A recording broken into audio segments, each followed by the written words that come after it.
Hey y'all, this is Mark here. Tonight I'm going to be doing a review on the Smith & Wesson Shield and the new Ruger LC9S.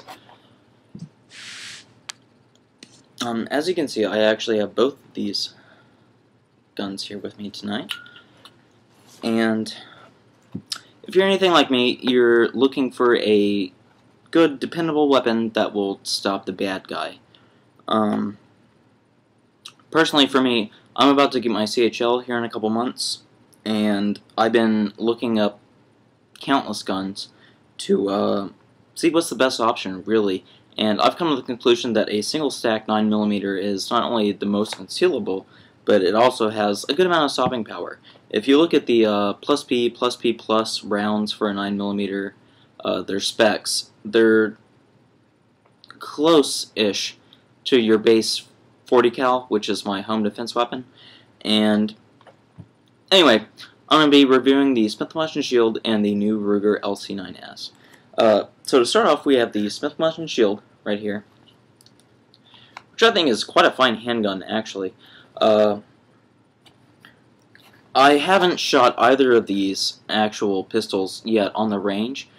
I used a rental version of the Smith & Wesson Shield when I was actually choosing my first 9mm handgun, and this is what I used on the range as a rental, and I found it to be quite superb. The one I used had a really excellent trigger pull, little to no recoil, easy grip. I mean, look how thin that is. That is a thin pistol. Sorry. Here's a check, safety check, empty magazine, nothing in the pipe. Got empty magazine, nothing in the pipe. Anyway, I found this to be really a great handgun. That's why I actually bought it, you know. I was at Cabela's today, and I was actually looking at LCPs and Taurus Taurus TCPs, which are pocket pistols in the .380 caliber. However, I found out they had one Ruger LC9S in stock, which is the striker-fired version, and I had to buy it on the spot. Okay, so anyway, the takedown on this pistol is real easy. You just, right there, you disengage that, and you have two options. There's a little yellow rod inside here that you can disengage with either a tool, your fingernail, it doesn't matter. Or if you make sure that it's safe to use, you can actually pull this down. Yep, pull that down. Then, okay.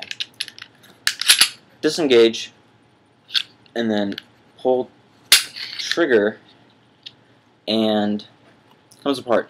You can actually see it a little bit easier here. See that little yellow rod right there? That's what you have to disengage if you don't feel like pulling the trigger when cleaning. It's not hard to move back and forth. I mean, really all you need is a real small screwdriver, delicate fingers. Anyway, this is the striker-fired version.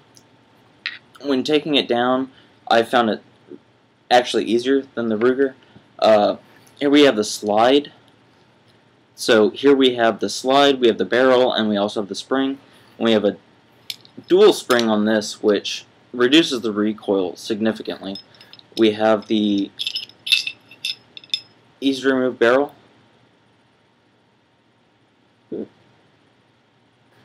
And then we have the slide. So, I mean, it's real easy to take apart, to clean, you know, whatever. It's real easy to put back together. So we got the handle here, we got the slide. Just put the barrel through that. We got the spring.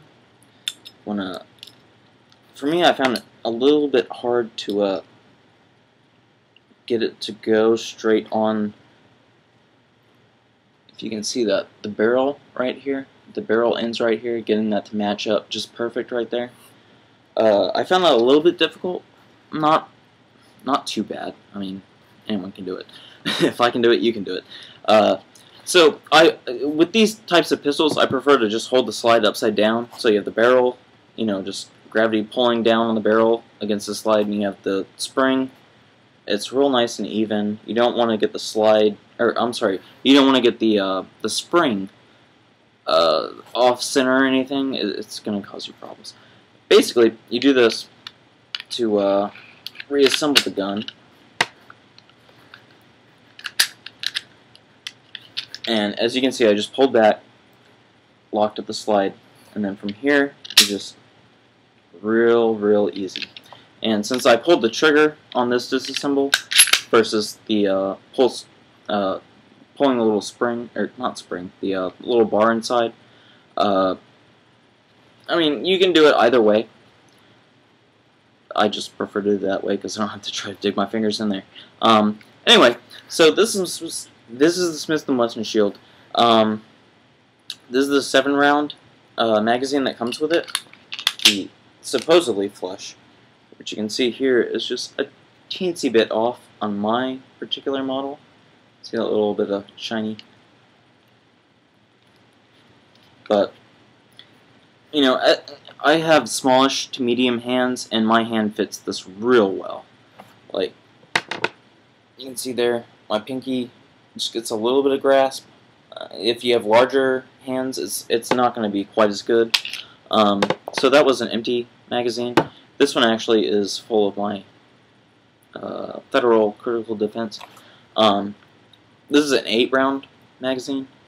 You can see that? I don't know. Anyway, but just inserting the magazine, not, you know, pulling the slide back, like that gives you a perfect grip. I mean, that is close, as close to a full-size grip as you're gonna get on one of these types of handguns. Like, it's quite comfortable. Sorry. But you can see, I mean, I have smallish to medium hands, and there's ample room here for anyone to large hands. This is, again, got all 8 in there. Nothing in the mag, nothing in the pipe. Safe. Honestly, I would recommend the shield. My only qualm with the shield is I got a lousy trigger on it, which is kind of counterintuitive because if you read any reviews, they all talk about how great the shield's trigger is, and the rental version that I used had a great trigger, great recoil, great feel in the hand, pointed well. I got pretty good accuracy with it, actually. I have the targets right over there, actually. But I mean, this is a really good model handgun if you want something for self-defense that you can carry. I mean, it's a little bit big for your pocket unless you're wearing like cargo shorts and you don't mind tossing it in the side. For me, I wouldn't carry it in the front pocket. Maybe with the flush magazine and a like a wallet type holster if you wanted to carry it in your pocket. If not, I would just go solely within the waistband, maybe at about a 430 position for it. But I mean, this is an excellent handgun. I really enjoyed it. My real only qualm is, again, no magazine, nothing in the pipe, is this trigger pull. You can see this, you hear that? You see how chunky that is. It's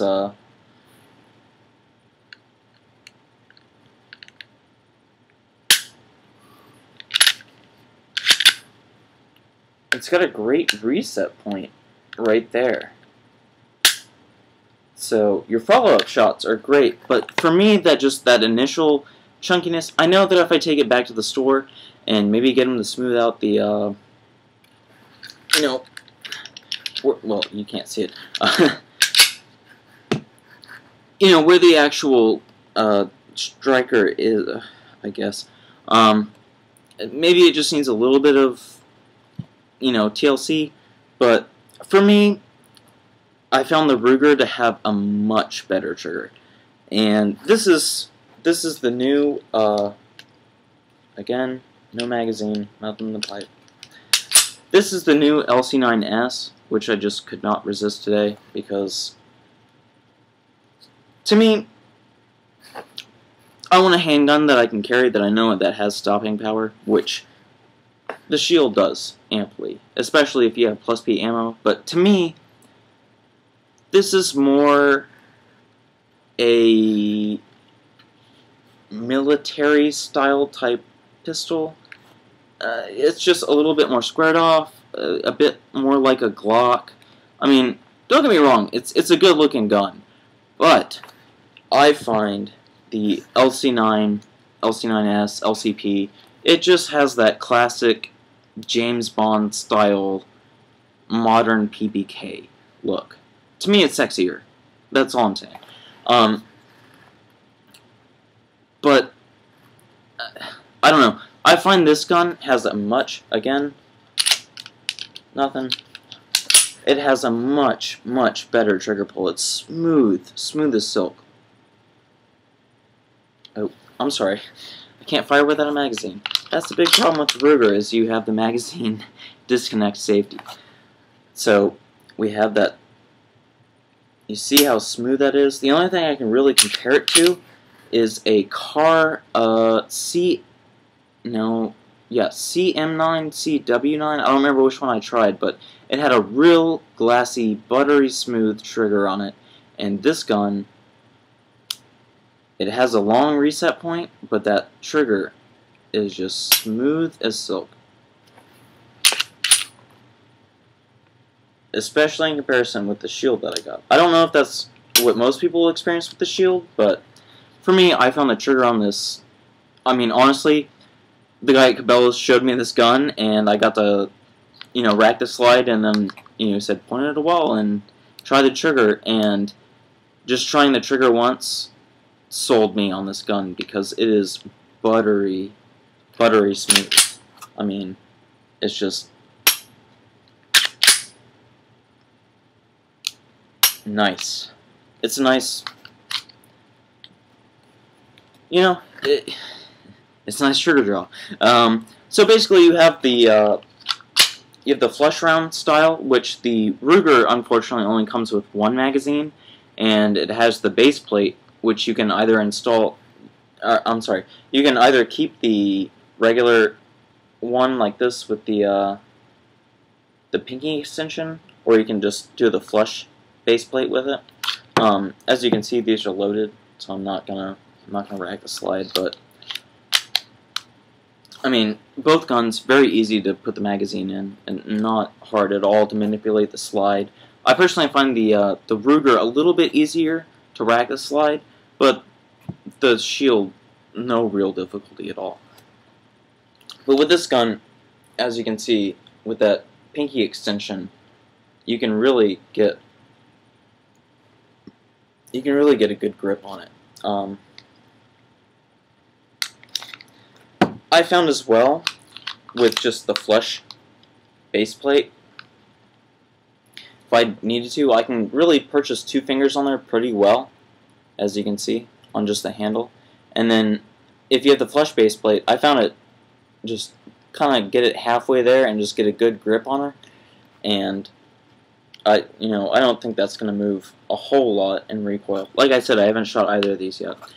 Anyway, so this gun, to break down, is, I believe you need the magazine in, I'm not sure, but this little, right there, that exposes that little, well, I don't think you can see it on here, but on both sides, it has this little crease right here, and that's where you insert a tool. And with this, you need to rack it back just a little bit, and then get a tool, a hex, an Allen wrench, a really small screwdriver, anything pointy will work. But basically, you get that. You just push on this little pin on the side,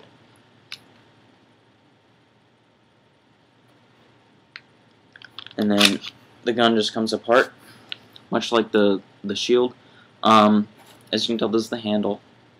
One thing I noticed on the Ruger that I liked is the longer rails that it has right here, whereas the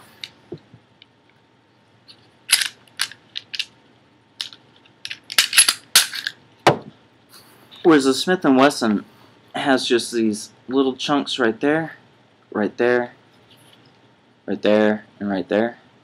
So it's just got these 4 little contact points versus this, which has this whole, you know, that long point of contact, which to me, you know, I find that to be a little bit more reliable, I guess. I don't know. I just feel like it wouldn't cause quite so much wear on the slide catch. I guess I don't know what that's called. But anyway, if you take a look, this is a real simple inside. If you pull the trigger, you can see the striker magnet. Oh, it has to have a magazine. You gotta pull that to see that versus. And here it's a little bit more complicated. You can see this little arm has to pull against the striker right there. So I think that might be what's causing the trigger difference. But to me personally, out of the box, I found the Ruger to be a little bit better with the trigger. It just real smooth, real buttery smooth.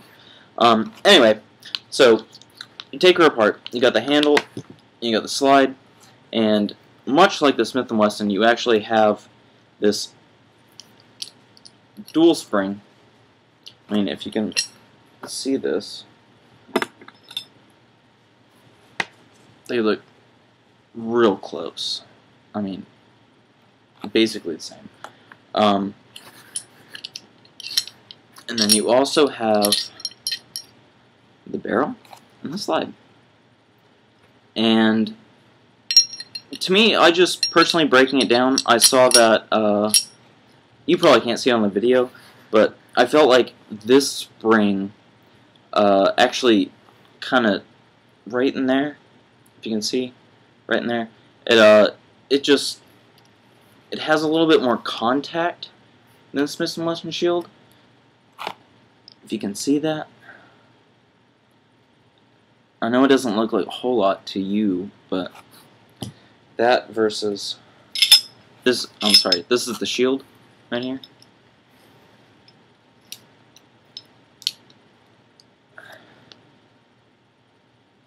I don't know, you might not be able to tell the difference, but personally I just found that the Ruger seated a little bit better with the spring against the barrel here for recoil, and since both of them have the dual spring, you're not looking at a whole lot of recoil for a 9mm. I mean, 9mm don't have a whole lot of recoil to begin with, but with the dual spring, it's going to be a lot less in the hand.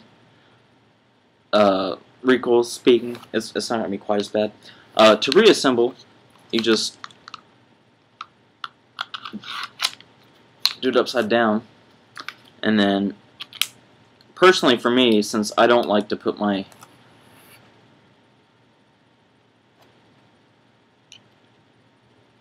hand in front of the barrel unless I have to. I realize I just did it because I'm stupid, but anyway, you push back in there with a little spring and just push it flush. You can see against there, and then you slide back up right there, and they're good to go. Basically, both of these guns are really great options if you want to. I don't know about you, but I live in Texas, so I can you know, I can carry a gun in my car and not need a CHL or, you know, whatever you call it in your state. But you know, honestly, I'm thinking about keeping the Smith & Wesson for my car carry and then keeping this LCP for my person carry once I get my CHL. And I mean, honestly, I think either of them would be really great options. I mean, especially for the single stack 9mm market, I think either one would be a great option for, you know, concealed handgun, just, I mean, really anything. I mean, a 9mm, it's got pretty good stopping power. I mean, it's not the best. It's It's not going to stack up against 45, but, you know. Anyway, so the Smith & Wesson Shield, I think it's a good handgun. I like the sights a little bit better than the Ruger. They're a little bit bigger. Personally, if I was going to carry either one on my person, I would go with tritium sights, something, I don't know, Ameriglow maybe. Just anything that is better in low light conditions. This is the box that I got with my Smith & Wesson Shield. Comes with 2 magazines. You got the 7-round and the 8-round, and then you have +1 in the chamber, so you either have 8 or 9. So that's why I'm actually considering just keeping this in my car, is my 9-round, you know, hits the fan type of weapon. Whereas this one, I believe it's actually about 3 ounces lighter than the Shield. I would really, if I had the flush, for the magazine, if I had installed the flush, I would not have any problem carrying this in my pocket. Same with the Shield. I've been wearing cargo pants all summer, and I've tossed this guy in there, and just, it's a little bit heavy, you know, but it's nothing big, really. But this one, I feel you could very easily hide in your pocket or on your waistband. I just think it's a really good option. You know, either one, great option. The Ruger comes with a little carrying case, the manual, I mean, and this is really the only goodie you get, is this, along with your magazine that you can, you know, replace it with. But can't go wrong with either one. If you want to see either of these guns in action, I would suggest Googling either the LC9S or the Smith & Wesson Shield, and look up reviews from either Gun Blast, House of Guns, or Hickok 45, and I think all 3 of them have pretty honest reviews on how each of these guns perform. And my personal preference, I would take the LC9S and I'll keep the Shield as my car gun, and I'll keep this as my on-the-person gun. I don't really see a problem with either one. I just personally found the trigger on the Ruger to be much superior to the Smith & Wesson, and that's all I can say.